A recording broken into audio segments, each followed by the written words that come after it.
बिस्मिल्लाहिर्रहमानिर्रहीम। अस्सलाम वालेकुम। बेटा हम लोग फर्स्ट ईयर की बायो का चैप्टर नंबर 13 पढ़ रहे हैं। लास्ट टाइम हम लोगों ने जो टॉपिक पढ़ा था वो था ट्रांसपोर्टेशन ऑफ गैसेस के बारे में। आज हम लोग जो टॉपिक डिस्कस करेंगे वो है रेस्पिरेटरी डिसऑर्डर्स। लेकिन उससे पहले एक छोटा सा टॉपिक हमारा रह गया था, वो था carbon dioxide concentration in arterial end venous blood. तो जरा थोड़ी सी इसकी बात कर लें।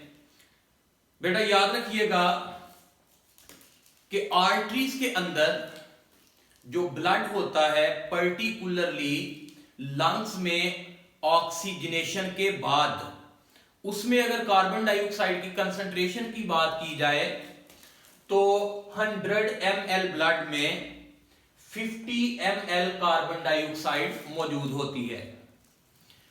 फिर ये ब्लड लंग्स से हार्ट की तरफ पल्मोनरी वेन के जरिए जाता है।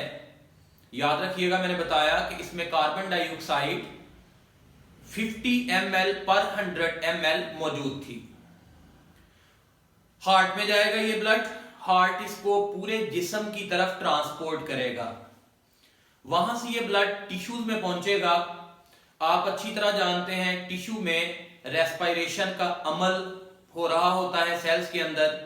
वो सेल्स रेस्पिरेशन के दौरान बनने वाली कार्बन डाइऑक्साइड को ब्लड में डिफ्यूज करवा देते हैं। अब याद रखिएगा जब ये कार्बन डाइऑक्साइड का एक्सचेंज होता है टिश्यू के अंदर जाके, तो 100 ml ब्लड के अंदर 54 ml कार्बन डाइऑक्साइड मौजूद होगी।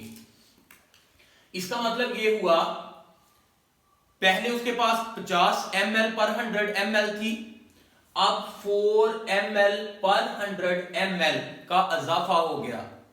यानी जब ब्लड लंग से टिश्यू की तरफ आया था तो उस वक्त 100 ml ब्लड के पास 50 ml कार्बन डाइऑक्साइड थी। टिश्यू में आने के बाद ब्लड ने ऑक्सीजन सेल्स को दे दी, कार्बन डाइऑक्साइड सेल से ले ली।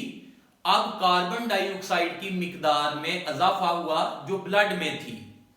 पहले 50 ml थी, अब 54 ml हो चुकी है। यानी 100 ml ब्लड जो है वो 4 ml कार्बन डाइऑक्साइड मजीद अब्जॉर्ब करेगा और टोटल कार्बन डाइऑक्साइड हो जाएगी 54 ml पर 100 ml।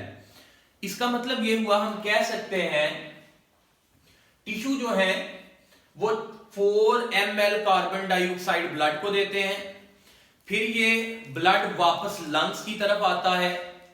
लंग्स से ये 4 ml कार्बन डाइऑक्साइड एक्सचेंज कर जाती है, बाहर निकल जाती है सांस लेने के दौरान, एक्सपायरेशन के दौरान।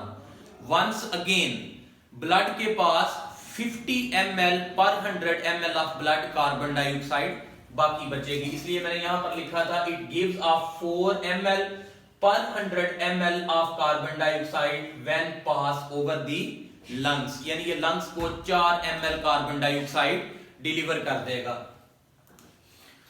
तो बेटा अब हम बात करते हैं रेस्पिरेटरी डिसऑर्डर की, कि सांस लेने में कौन कौन सी प्रॉब्लम्स हैं जो एक इंसान फेस करता है। वैसे तो बहुत सारी प्रॉब्लम्स हैं, लेकिन स्मार्ट सिलेबस के मुताबिक 3 मेजर प्रॉब्लम हैं जिनका हम वन बाय वन जिक्र करेंगे।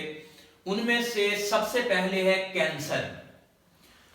आप बेटा सारे लोग अच्छी तरह जानते हैं कैंसर को कार्सिनोमा भी कहा जाता है। इसकी डेफिनेशन होती है अनकंट्रोल्ड सेल डिवीजन। वैसे तो बेटा याद रखिएगा हमारे जिस्म के अंदर सेल की जो तकसीम है वो कंट्रोल्ड होती है। जीन्स इस सेल डिवीजन को कंट्रोल करते हैं। वो तयन करते हैं कि कब, किस वक्त और कितनी दफा कौन सा सेल डिवाइड होगा। लेकिन अगर कभी उन जीन्स में तब्दीली आ जाए, म्यूटेशन हो जाए, तो वो सेल डिवीजन जो कंट्रोल में थी वो कंट्रोल से बाहर हो जाती है, अनकंट्रोल्ड हो जाती है। तो इसे बेटा नाम दिया जाता है कैंसर का। इसलिए मैंने पहले भी इसकी डेफिनेशन आपको बताई, it is the uncontrolled cell division of the respiratory system, यानी रेस्पिरेटरी सिस्टम में जो सेल हैं जब उनकी डिवीजन अनकंट्रोल्ड हो जाएगी तो उसे कहा जाएगा कैंसर। अगर बेटा बात की जाए कि कौन से फैक्टर हैं जो कैंसर काज करते हैं, तो याद रखिएगा अनहेल्दी एयर, यानी अगर ऐसी हवा में सांस लिया जाए जिसमें पॉल्यूटेंट मौजूद हैं तो ये एक बहुत बड़ी वजह हो सकती है लंग्स के कैंसर की। या फिर दूसरी बड़ी वजह है जो लोग स्मोकिंग करते हैं तो सिगरेट का धुआं जो है उसमें कई तरह के केमिकल हैं, वो म्यूटेशन काज कर सकते हैं और कैंसर की वजह बन सकते हैं। तो वन बाय वन हम बात करते हैं। बहुत सारे लोग ऐसे हैं वो नॉन स्मोकर हैं, सिगरेट बिल्कुल भी नहीं पीते, तो उनके अंदर भी लंग कैंसर हो सकता है। तो सबसे पहले हम बात करते हैं नॉन स्मोकर्स की, इसलिए मैंने यहां पर एक हेडिंग लिखा है causes of lung cancer in non smokers. याद रखिएगा बेटा ये जो नॉन स्मोकर लोग हैं इनके अंदर जो कैंसर होता है इसको एक स्पेशल नाम दिया जाता है, that is small cell lung cancer. इसे एब्रीविएट किया जाता है SCLC। S stand for small, C for cell, L for lungs and C for cancer, small cell lungs cancer. अब इंटरेस्टिंग बात यह है कि ये लोग तो स्मोकर नहीं थे, फिर भी इनमें कैंसर आ गया, तो क्या रीजन थी? हो सकता है बेटा ये लोग ऐसे इन्वायरमेंट में काम कर रहे हों जिस इन्वायरमेंट में आर्गन या रेडान मौजूद हो। तो याद रखिएगा रेडान एक ऐसा एलिमेंट है जो हमारे लंग्स के सेल में म्यूटेशन काज कर सकता है।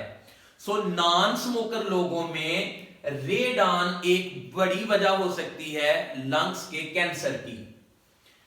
अगर रेडान के अलावा बात करें तो ऐसे लोग जो ऐसी जगह पे काम करें जहां एस्बेस्टॉस हवा में मौजूद हो, तो ये एस्बेस्टॉस जब रेस्पिरेटरी ट्रैक्ट में दाखिल होती है इनहेलेशन के जरिए, तो ये एस्बेस्टॉस भी म्यूटेशन काज कर सकती है और कैंसर की वजह बन सकती है।